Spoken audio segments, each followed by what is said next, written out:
Hi guys, happy Friday Eve. How is everyone?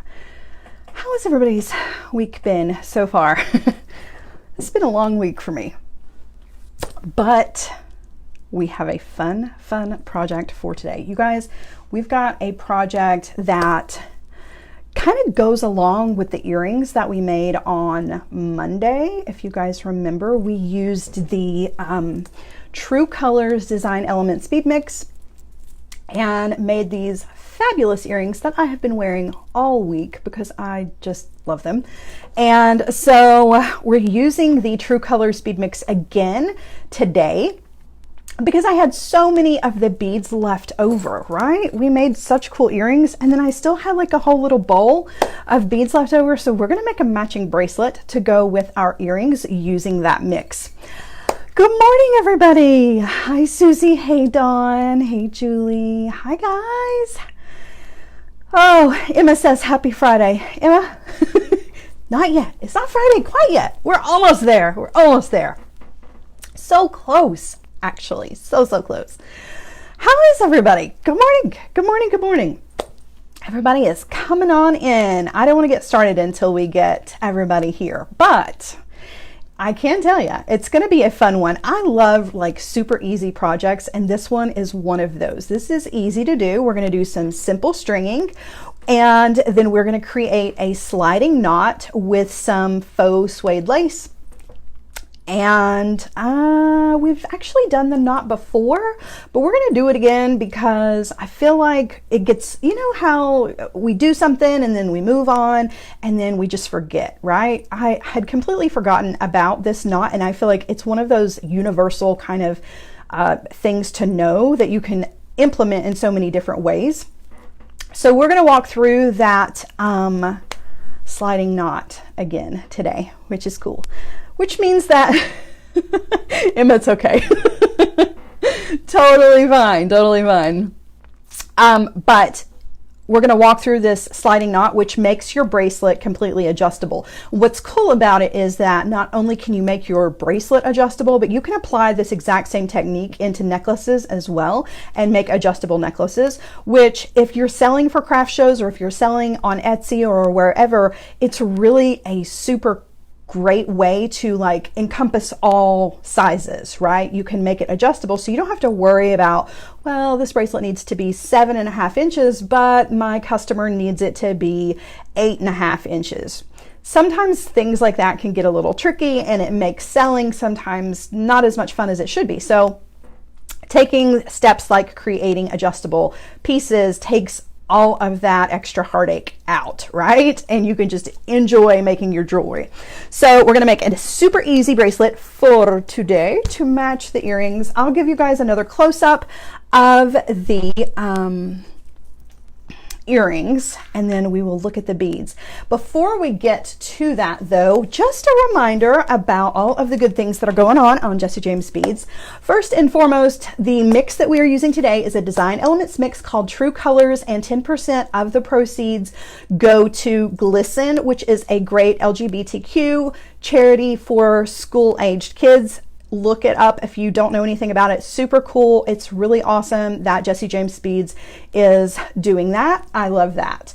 Let's see what else. Got lots of good things going on. Okay, so all week your purchases, you get 2 times the love points on bead mixes, and you don't have to use a coupon code for that, right? I love it when sometimes I just don't want to use a coupon code, you know? I just want it to do all that thinking for me, and 2 times the love points, that's really, really cool. If you're not aware of the Love Club, that's how you accumulate your love points. You sign up, and then all of your shopping works towards accumulating points that you can then turn into more beads, right? More goodies, fun stuff. Love that. All right, next, buy 3 get 1 free on bead bundles, and the coupon code for that is 321 bundle. And guys, if you've not checked out all of the bundles that are available, you need to go and do that. There are some amazing seed bead bundles that you can get. There are some just regular bead bundles, like bundles with strands. Let's see, what else am I looking at here? So there are tassel bundles. There are, let me look. Oh no.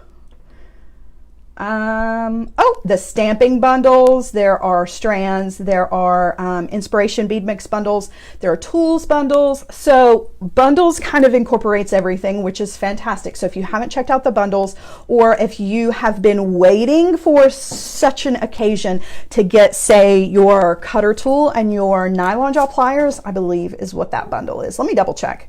Yeah, no, it's the, yeah, it is the stepped, goodness, not the step 12 making pliers. These guys and the nylon jaw pliers, those are in a bundle together. So if you've been wanting to get your hands on those, now is the time to do that. And last but not least, you can get a free pendant with a $39 cart, and the coupon code for that is pendant. So there is literally something for everybody when it comes to the weekly deals. So definitely check that out and take advantage of this week's weekly deals, because they are good ones. They're always good ones, but I feel like this week it's just been like exceptionally good, right? Okay, so let's get down to it. Let's look at the mix real quick, and I'll remind you about the earrings. I took one out so I can show it to you, and then we will put together a really fun bracelet to go with it. Okay, let's get started. Alrighty. Hi, Miss Sarah. Good morning. Whoa, sorry guys. All right, so this is what we had left over after we made fabulous earrings and used a ton of beads. So this is the True Colors mix. For those of you who did not get to see us on Monday from Monday Maker, you can always go back and watch that on the replay if you would like to see how we made these earrings. But these are some of the beads that we took out of the True Colors mix to use in our earrings. Whoa. So we used these really beautiful flower shaped beads that have that green, yellow, and blue swirl going through there, and they are faceted. They're really, really beautiful. Some of these little coral colored rondelles, there were some little purple colored rondelles. These awesome little beads that I decided reminded me of clown pants, which I am a huge fan of. And then these cute little white flowers. So as you're looking at the mix, this whole earring plus the mate is missing. So just be aware that there were even more beads in this mix before we created our earrings on Monday. Okay, so what do we have left over? Well, we have these gorgeous hand-dyed tassels, and we're going to use almost all of these in today's bracelet because they're so pretty. I feel like a lot of times with our designs, sometimes we focus on the beads and we forget about the extra little touches that are there, and the tassels are really going to be the feature of today's bracelet, and I'm really excited about that because look at those colors. They're so rich and vibrant, and they deserve to be shown off. So these are going to be a main part of our bracelet today. I'm just going to kind of sit these to the side for just a second so that we can kind of look at everything that's left. So again, remember, there are 2 whole earrings missing from this. So there were a lot of beads. So we've got the little bubble balls that have the beautiful stars in them. Add an ear wire to these and you have another set of earrings, right? Yeah, I love those. I love the bubble balls. I think they're super cute. 2 beautiful white bohos. We even had some of the little clown pants beads left over. That is not the official name for those, but that's what I'm going to refer to them as, but I love them. Look at the colors. So many beautiful colors on these. I love the texture on these as well, and that shape. I'm a huge fan. So we still have plenty of other beads left over. We're going to use some of these really gorgeous kind of minty, they're not quite green, they're like a minty teal color. They kind of remind me of like Winter Fresh gum. And so we're going to use all 4 of those. We're also going to use 4 of these really beautiful coral colored beads because I can't stay away from coral, particularly this time of year. It's such a good summertime color. So we're going to use some of those. Let me put these on the mat so they don't just like roll away on us. So I did want to just like pull these out so we have them ready to go. And then last but not least, we're going to use one of these guys. So there are two of these in here. I'm only going to use one of them. It is also a really pretty coral colored bead, but it has like a kind of shimmery finish to it, which makes it just a little bit different than these guys right here. And it is a little bit deeper color, but we're going to use that guy as well. Okay, so what are you going to need? You're going to need some bead stringing wire. I am using some 19 strand gold color bead stringing wire. You guys, you can grab bead stringing wire over on the Jessie James Beads website, just so you know. And then we're also going to use, I'm going to use wire guardians. I know that we normally don't, but for this bracelet in particular, I'm going to use the wire guardians because I have full intentions of wearing this bracelet. And a lot of times when I make jewelry for myself, I use the wire guardian. You're also going to need some crimp beads or crimp tubes. I've got some in gold, and I got a whole little bucket here of jump rings. We've got some 6mm jump rings. We're going to use a lot of these. And then last but not least, you're going to need about 6 to 7 inches, 2 pieces that are 6 to 7 inches of some faux suede lace or leather cord. There is so much beautiful cording over on the Jessie James Beads website, so definitely check that out as well, because you don't have to just get this suede lace. This sliding knot is going to work on any of the cords that you want to use for this.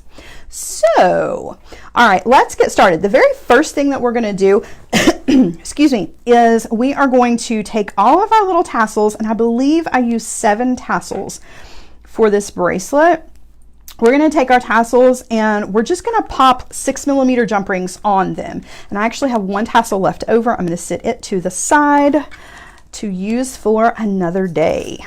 All right, so I'm just going to grab a handful of jump rings here, you guys, and very, very quickly, we are just going to open up our jump rings.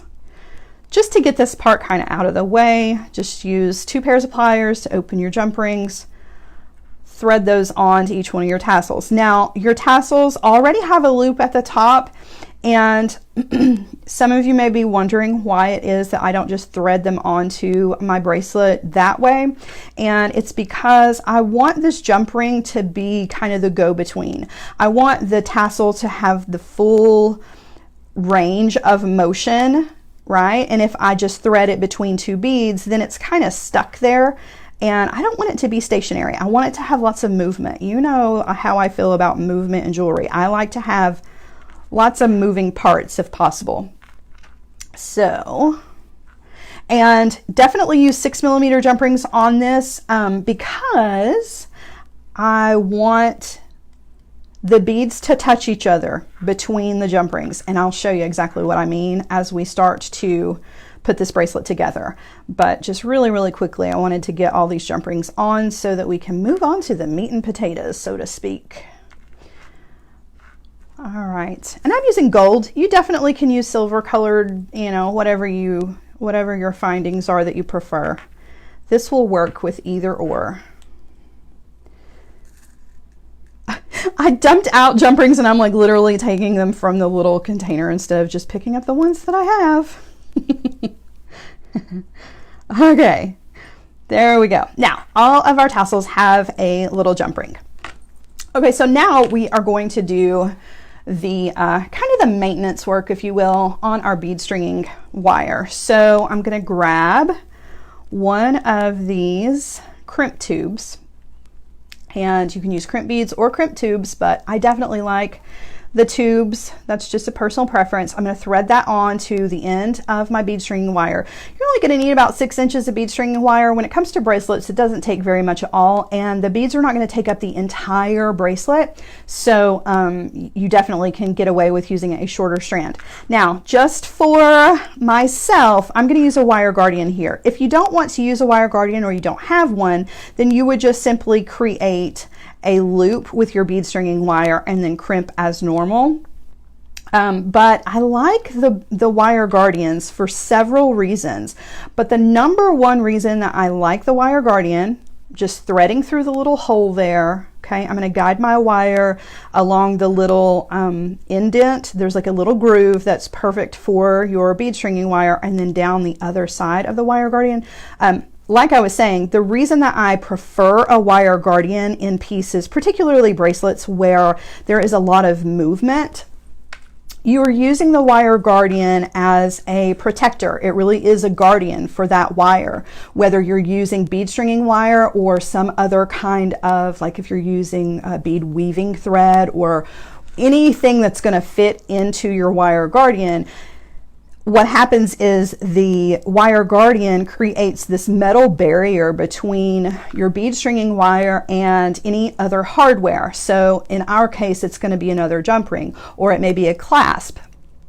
And excuse me. So it's going to be the protector between the two, because your bead stringing wire, if it's just open and exposed and it is rubbing up against a jump ring or rubbing up against your clasp, over time that's going to cause some abrasion that is going to wear away that nice nylon coating that's on the outside of your bead stringing wire that protects all of those strands that are twisted together. So the 19 strand wire, that's 19 strands that's been twisted together. Even though it's little tiny, there are 19 strands of steel wire, and then they're coated with nylon that keeps them in that nice shape.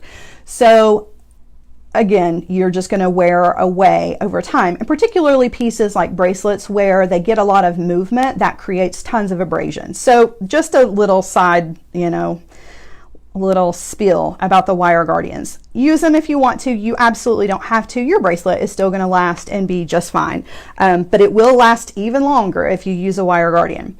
Okay, so I have taken that wire back down through the crimp bead or the crimp tube, okay, and I want to be sure that those two wires inside the crimp bead are not crisscrossing each other, that they're running parallel within the inside of the crimp bead, okay? Let's see. Wanda says, do you squeeze the ends of the wire guardian towards each other? It kind of depends on what it is that I'm doing. We can do it on this. I'll show you exactly what she's asking about. But it's really, it doesn't make a whole lot of difference. It's just really a personal choice, just as far as what it looks like. Okay, so we're coming in with the crimper tool. We're going to use that back notch. You see when I close the tool, it's the one that looks like the shape of macaroni. And we're going to place that crimp bead or crimp tube in that back notch and then just squeeze the tool.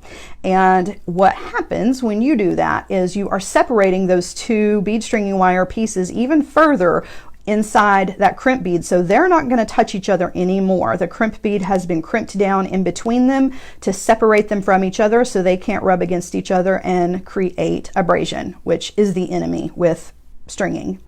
Okay, so now we're going to use that front notch. We're going to put that crimp tube into the very front notch of the crimper tool, and we have it turned sideways, and we're just going to squeeze. All this does is really just kind of tidy up the crimp. It just makes it even smaller than it was to start with. Not necessary, but again, just just a personal preference. You can skip that step if it doesn't matter that much. Okay, so now we have our little tiny tail here, and we are going to come in with our cutter tool and we're going to trim off that little tiny tail because we don't need it. And if you've crimped properly, you don't need any extra backup. Okay, so we have just a single strand of the bead stringing wire and we are ready to thread on. I love that. So Maggie says, such a fun color palette, like a party. Exactly, that's exactly it. It is just like a party. I love it. Let's see. Wendy says, do you need a little space between the crimp and the guardian? Yes, you do. So if you're looking at mine, you can see this little, try to not be over the top of the bead so you can actually see here. There is a tiny bit of space right there between the crimp and the wire guardian. Just the smallest amount of space is there. Now what Wanda was asking about was, can you or should you take your pliers excuse me guys, and squeeze your wire guardian together, right? And you can, but sometimes, see what happens? I've never been a fan of squeezing it together just because it creates that funny little loop on the bead stringing wire. It doesn't always, but that's just personal preference. As far as like if this is going to change how the wire guardian works, it's not going to. Okay, totally up to you. Okay, so I have something in my throat, you guys. I'm so sorry. Okay, so let's get started with the bracelet. So I'm going to thread on one of these beautiful beads. I'm so in love with that color. So, so pretty. Okay, thread that on, and now we're going to thread on one of our tassels. Actually, not the tassel, I'm threading on the jump ring, okay? And then I'm going to thread on another one of the beads. Now, earlier I mentioned that I want those beads to touch each other.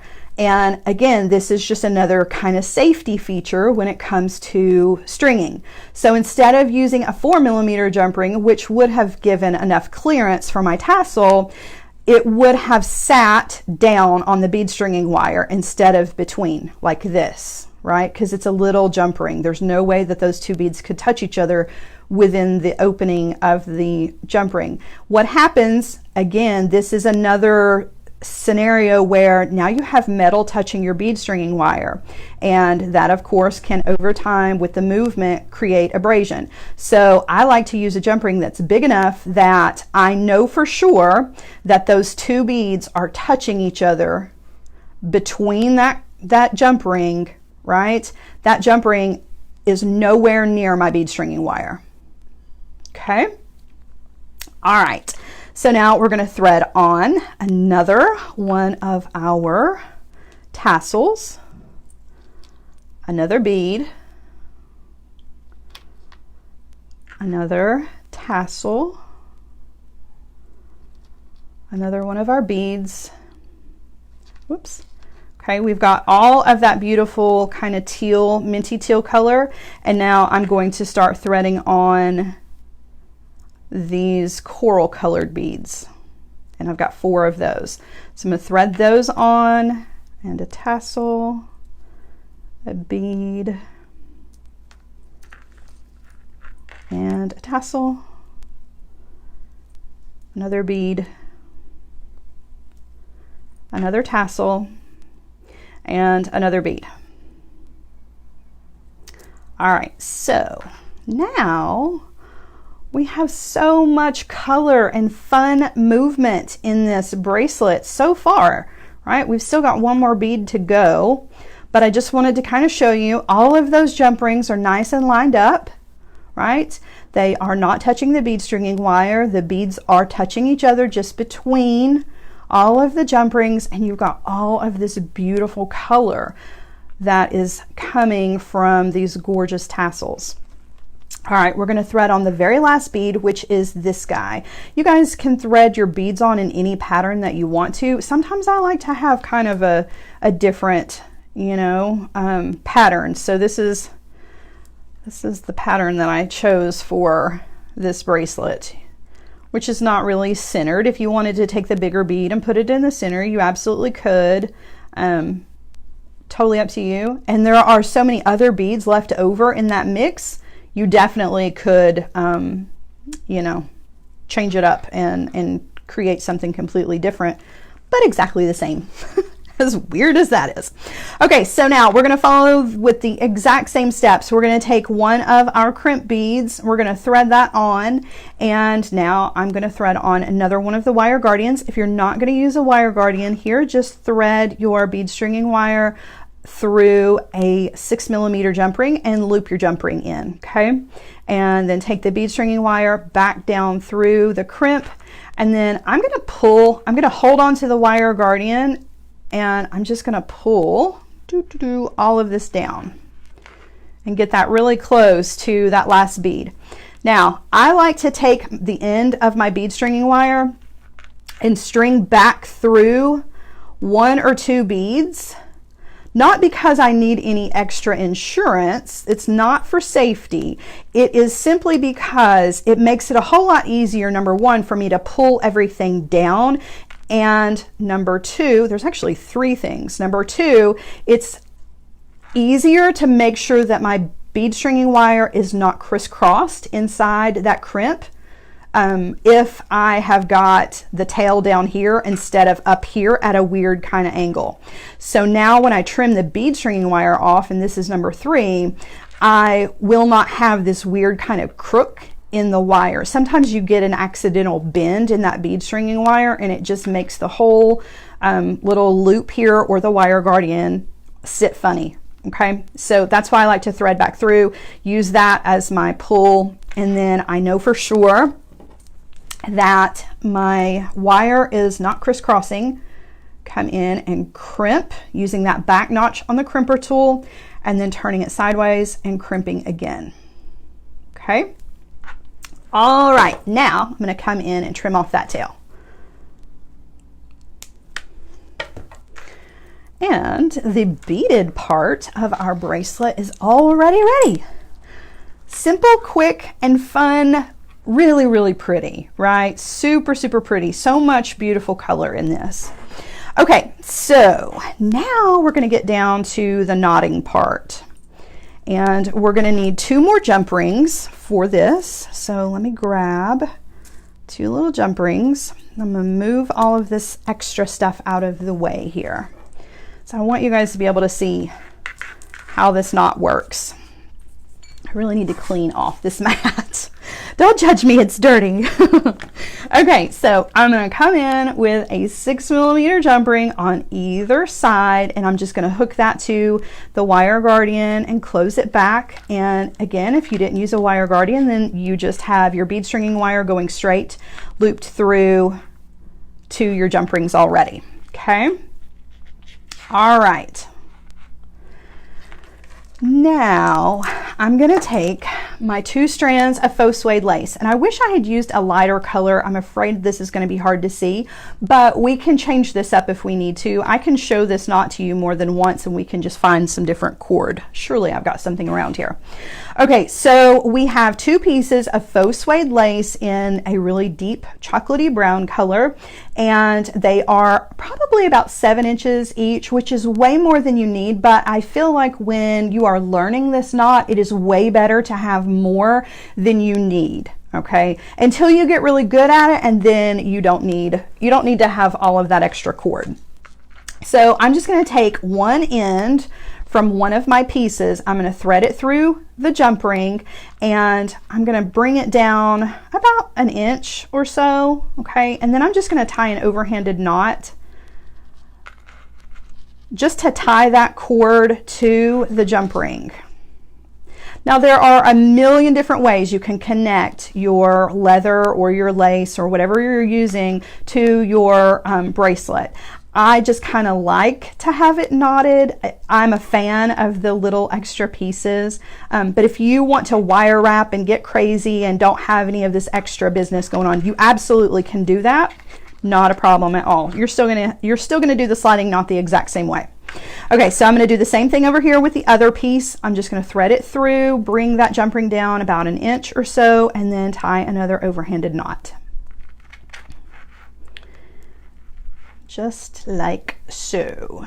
Okay, and that one's a little bit longer. I can go back in and trim. And if you want to add glue to your knots and let that dry, then you can come in and trim this even shorter if you don't like those extra little tails that are hanging. Okay, so now comes the part where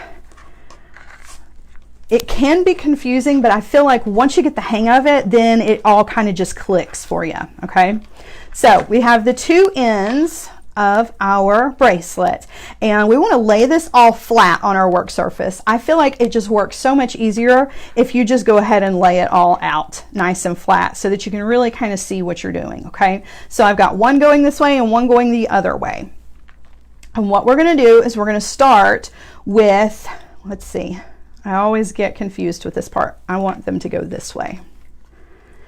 Okay, we're going to take this left-handed strand, okay, and we're going to shorten it up into kind of a V shape.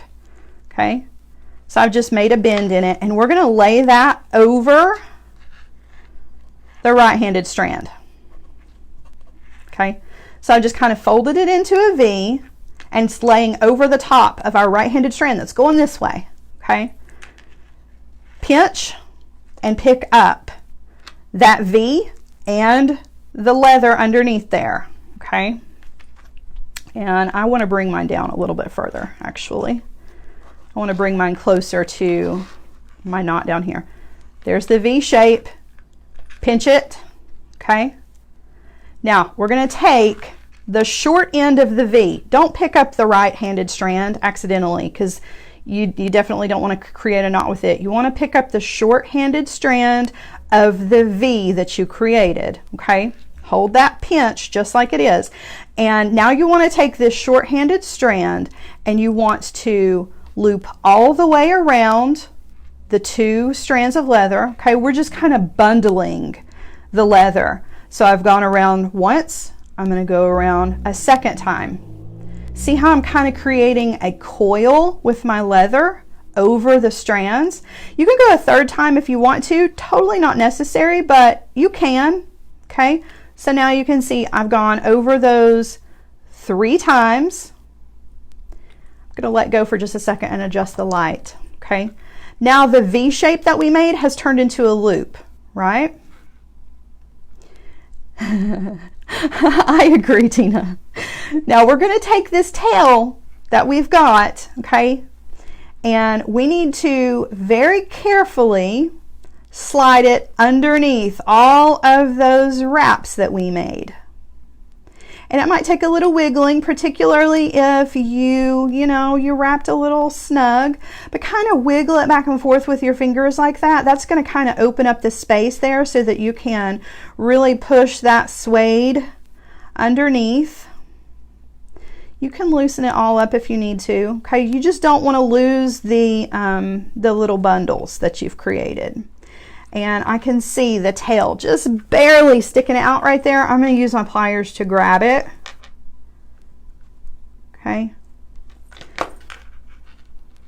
So I took the tail, tucked it underneath all 3 of the little wraps that I made, and this loop that we created, that was the V part of our V, that's now a loop. I want to be sure that my end tail goes through that loop. You want to be sure that you come out the loop. So you go underneath all of the wraps and through the loop. Okay. Now, doesn't look like much at the moment, right? Looks kind of funny. What we want is to very gently kind of pull on either end. And you also do want to do a little rolling with your fingers. And you're very gently pulling this into a knot, a sliding knot, just like that, okay? And the more times around, I like to keep mine kind of tight. I feel like it's going to come undone. I know that it's not going to. It would take a lot to get that to come undone, but I do like to just really, really pull on that tail. Just kind of wiggle it. You can see our 1, 2, 3 wraps around, right? You could have only done 2 if you wanted to. I just like the 3. It makes a nice big knot. If you don't like a bigger knot, take one of those off. You guys are funny. Wiggle it. Okay, anyway, we are now done with this knot, okay? But we still have the other side that we need to do the exact same thing to. And because we're working on a bracelet, now we're working on like the shortest little section ever, right? It is a little bit more tricky when you're working on a bracelet than if you're doing a necklace, because you are creating these 2 knots very, very close together, okay? But we're going to follow the exact same steps. So our left-handed strand is going over this direction. Our right-handed strand is coming this direction. We're going to take that right-handed strand, fold it into a little V shape, right? Just like that. And we haven't actually folded it. It's more like a U, right? And then we're going to take 2 fingers and we're going to pick all that up with our 2 fingers. The bottom strand and the little V, okay? Oh, thank you. Thank you, Deb. I worry when I explain this knot because I feel like I'm just, I feel like I'm being very confusing, but I'm trying to make this as understandable as I possibly can. The V part really kind of helps for sure. Okay, so I'm pinching all of that together in my finger, and I have my strand here that I'm going to use to bundle, okay? Hold on to all of that stuff. Use your strand here. I like to go this direction. You can go either direction. It honestly doesn't matter. But I'm going to take that strand. I'm going to go around all, or both, not all. There's only 2 strands here. Once, a second time. Okay, just kind of looping them over, making a little bundle. Do have to be careful to kind of like hold everything together. And then I'm going around a 3rd time so that my knots are going to match on both sides. Okay, that V shape that we pinched and picked up is now a loop. And now we are very carefully going to take our tail, which is pretty short, but I need to take it underneath all of those wraps and out that loop. So very, very carefully, so that I don't lose the loops that we've made, or the bundles. Very carefully take that tail end back underneath all of those and through the loop, which is difficult to see when I've got everything pinched together. All right, so that's what we've got. Here's our tail coming out that loop that we made, right? It's gone underneath all 3 of our little wraps. And now we just want to kind of use our fingers to really kind of determine where those little bundles are going to lay, kind of pull everything to tidy everything up, pull that knot into the shape that you want it to be. Okay, it's just a little coaxing, really, is all that you're doing. You're just kind of coaxing it into the shape. It's already in the knot. It's not going to come undone. At this point, the pulling on it is just tightening it up and making sure that it looks the way you want it to look, right? And I want mine to match as much as possible. They are definitely not twins. They're just cousins, but I want them to try to look the same, right? And again, just kind of tugging and pulling both directions. Tighten everything up until it looks the way you want it to look. Okay. Now, that's actually all there is to it. At this point, you can come in and trim off your tail if you want to, but you can see now I just hold on to that knot and slide it to open up our bracelet so that the bracelet is now adjustable. It's only going to be as adjustable as the amount of cord that you have. So I can only open this one up fully to about a size 8, right? 8, 8.5. That still covers a lot of bases. So you've got people that are 6, size 6, all the way up to 8.5, maybe even 9, right? Just from that little bit of adjusting with our knots. And then once you get it on, or if you need it to be shorter, then you're just gonna slide it. This is the part where, there we go. I'm gonna figure out which one of the pieces to pull, and you've got a really small bracelet. So you're covering a lot of different sizes just by including a sliding knot instead of extra hardware. And that's another cool thing, is there is no extra hardware to this. You don't have to worry that your clasp is going to fall off or anything like that. You've got this dependable knot that you slide it on, put it where you want it to go, and it's going to stay, which is a part of the reason that I really like the suede, the faux suede lace in particular, because it is kind of grabby. It grabs onto itself. So that definitely keeps it in place. Once you size it to the size that you want, you're good to go. It's not going to slide around on you as you're wearing it. All right, so that's the sliding knot. How did I do, guys? I know it takes a lot of practice, and it really, really does. But I feel like once you get the hang of it, right, you get that light bulb moment and you're like, oh, I get it. I finally get it. And then you're adding these knots to absolutely everything because they're so convenient. And when you're doing Trisha, it's called a barrel knot. Absolutely. when you learn how to do it, then you start applying it to everything. Necklaces are great because you're using longer strands of cord to work with. So I feel like you're not working in like your little cramped space to try to create that knot. You have more freedom and more room to create your 2 knots. But for me, when I'm learning something, it's easier to learn it in the small scale and then enjoy when I go to the necklace and I'm like, oh, the freedom, the room, so much, you know, extra room to work here. So definitely take some practice, but I feel like it's easy to do. And, you know, you walk yourself through it a couple of times, come back and watch this, you know, 2 or 3 times, watch how it's done, and you'll have it in absolutely no time. I'll put my bracelet on. Yay, I love it. So now I have tons of color. I've got our little bracelet that we made not too long ago with all the colorful seed beads, and I have on my fun, colorful confetti earrings. I will flip you guys around. Oh, one last look at how many beads I have left over though. Like, see, we still got plenty of beads. So definitely check out that mix because it's a good one. The colors are so beautiful. Alrighty. That's okay, Suzanne. You can come back and watch the replay. We made a sliding knot, and it probably do good to like watch it and then stop it and start it and stop it and start it. So you can kind of walk through as I do it with your piece at the same time, right? That's how I use Facebook replays, particularly when I'm learning something. So all right, there we go. Those are the earrings that we made on Monday from Monday Maker. Don't forget, you can check these out in replay as well.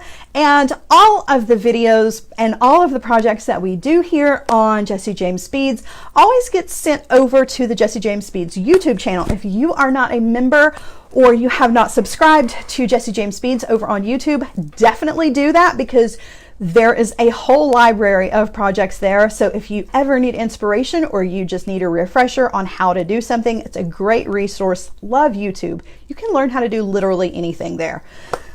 All right. So thank you guys so much for joining me. You guys, the weekend is in sight. I'm so excited. I cannot wait to just kind of veg out and like let this week go. Some of you know I really need to let this week go. All right, tomorrow on Sarah Ellis Designs at 1 p.m. you can come and hang out. We are going to use some beautiful seed beads that are bundled right now over on Jessie James Beads. We're going to use some beautiful seed beads to create a multi-strand seed bead necklace. We're also going to be using some of the Rocky Road strands, and I believe that one might still be available in the bundles over on the website. So we're using gorgeous browns. Cannot get enough of the browns. So come hang out with us tomorrow if you want to. If not, you can catch me again on Monday Maker at 7 p.m. right here with another fun project for you guys. Enjoy your weekend, and I will see you guys soon. Bye.